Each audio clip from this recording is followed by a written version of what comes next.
Hello YouTube, Padre Piper here. I wanted to offer you sort of an end of the year, my top 5 list of blends that I enjoyed smoking in the year 2015. I've got a couple of notes I'm going to refer to here and let you know what it is that I've particularly enjoyed. And I'd love to hear back from you to see what blends that might have been on the top of your list this year.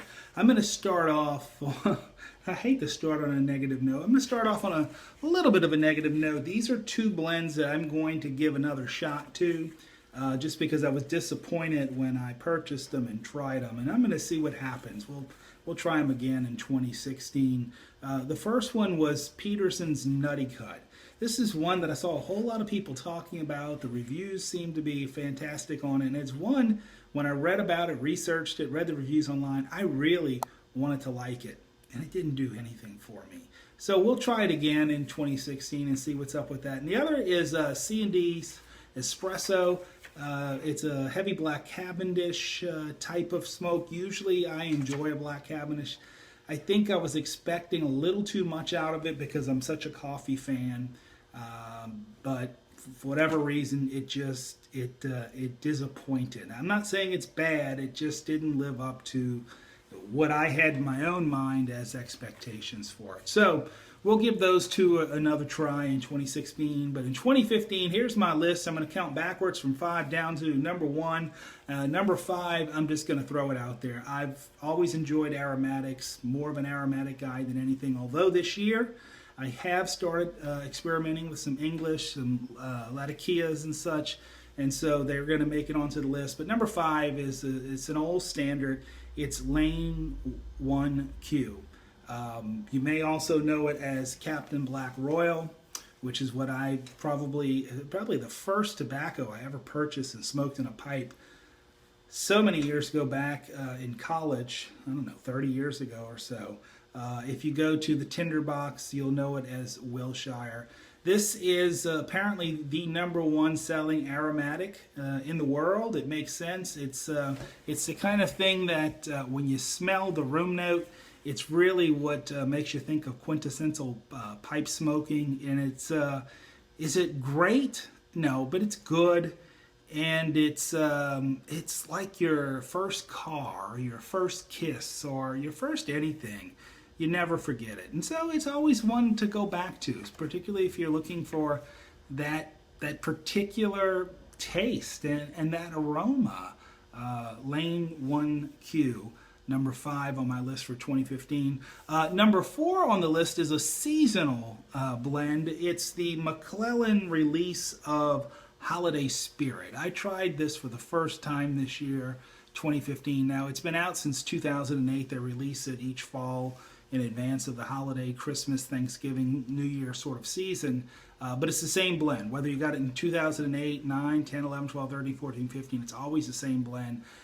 It's nice. I did a review on it actually on my channel if you want more information on it. But it's a blend of Burleys, Virginias, some black Cavendish. It's got a rumish sort of tin note to it that also comes out in the flavoring when you're smoking it. It's one of the tobaccos that I think almost closely approximates perhaps 100% of what you're going to smell in the tin note is what you're going to actually taste when you're smoking it. And it tastes like Christmas. I love it. Number 4 for me then is the McClellan Holiday Spirit.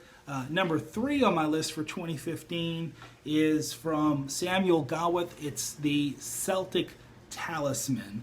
I know a lot of folks aren't really into the cherry flavored sorts of aromatics. I would tell you give this one a shot. It's a Virginia and Burley sort of mix. Got some black Cavendish in there as well, and it's got what the company calls a zesty cherryness about it, and it really does. Now here's the thing. This is one you're going to get the flavor. It's going to be more enjoyable, less likely to give you tongue bite too, if you just slow the cadence on this smoke. If you take it nice and slow, I think you're going to find this one to be a good one. I'll tell you, this is the first time I smoked it this year.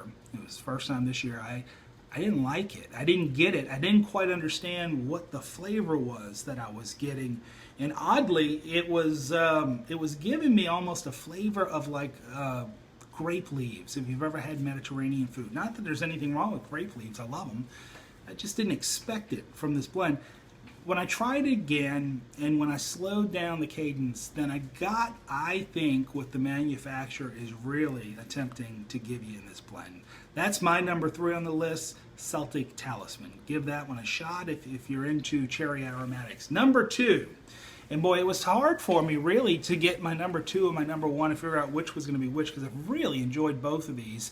And I think they both represent for me my crossover into something new and away from aromatics and into more of experimentation with Latakia and in the English blends and such. And so both of them actually, number 2 and number 1, are some folks consider them to be a kind of a English aromatic or a crossover, a hybrid, if you will. But number 2 on my list is Silliman's Black. This is a fantastic tobacco. It is a little on the pricey side. People often complain about that, but you're getting, the tin actually holds 3.5 ounces, I believe. So when you do the math on it, it's probably not quite as pricey as most people want to say it is, but it is a little pricey. But it's worth it. It's a quality smoke, high quality tobacco. In the review I did on my channel, I described it as a cornucopia of aroma and flavor, and I think that's really what it is. There's so much stuff going on in there, not the least of which is actually some Latakia but it's not, the Latakia is not going to hit you upside the head. There's all these other little zesty things happening, citrus and fruitiness, and I think I even smell root beer, like a sassafras going on in there, and I even taste it. And so it's one of these blends that's going to give you a good consistent smoke. When you get down to it and it's finished, it's finished. I mean, you've got this dusty gray ash that's left. It really smokes quite well, and it's going to give you a nice presentation the entire bowl through. It's tasty, and I think that it probably offers a room note it's going to be acceptable, not too unpleasant to folks who don't like non-aromatic smelling tobaccos that are burning. So that's my number 2, Silliman's Black. And now, ladies and gentlemen, drum roll please for my number 1, and it's Frog Morton's Cellar.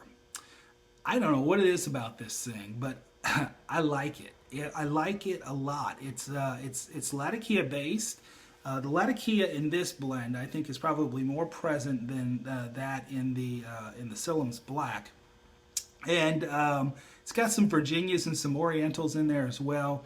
What's really neat, it's got this little. I guess it may even be gimmicky. I don't know. It comes with this little wood cube in there that is allegedly from a barrel that was holding whiskey, and so it's not truly a casing or a topping of whiskey on the tobacco itself, but it does infuse a whiskey flavor to the tobacco, and it's there. I mean, you can smell it in the tin note, and you can taste it when you go to light up, especially early on in the smoke. That whiskey is definitely there and adds a nice flavor to it. The Latakia certainly comes through. And there's a zestiness, there's a zinginess, there's a tanginess that if you are an aromatic smoker, you're probably not used to anything like this, but it's fun, it's different, it's enjoyable. In fact, it's highly enjoyable. In fact, it's so enjoyable, I have made it my number 1 pick for the year 2015. So that's what I've enjoyed smoking this year. I hope whatever you've enjoyed has been a blessing for you. I've got a couple of things on my list that I certainly want to try in the new year. I'm seeing a lot of people talking about Mississippi River. I want to give that one a shot and see what that's all about. I'm also interested in trying some more of the Frog Mortons, particularly across the pond. I've had the regular Frog Morton, enjoyed that one. I've had Frog Morton on the Bayou, which is really nice too. I would have to give that one an honorable mention with that little extra Perique for some zinginess in there. But really looking to try Across the Pond. Haven't been across the pond with the frog yet. So going to try that one in 2016. And there's several others. In fact, I made an order just yesterday, in fact. And they'll be coming in. And so as the new year kicks off, I'll be trying some new stuff. And I'm hoping I can share it with you. And hoping you're enjoying the videos that I have been sharing with you.